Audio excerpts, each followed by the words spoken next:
After you run the installation CD to install the drivers, check your device manager to verify that the USB multi-channel audio driver is present. Right-click on the speaker in the lower right system tray to open Windows Sound Settings. Open the Sound Control panel and set the USB multi-channel audio device as the default for both speakers and microphone. Open the USB multi-channel audio device software in the lower right system tray and set the input to 8-channel and set the output to 7.1 speakers.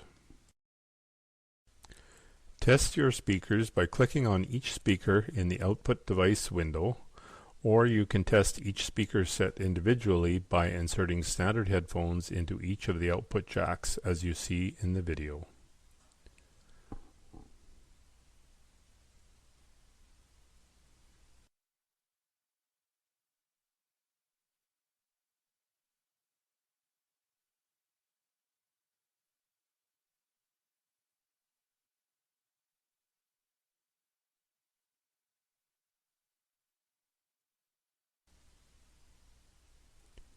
Enjoy your new surround sound.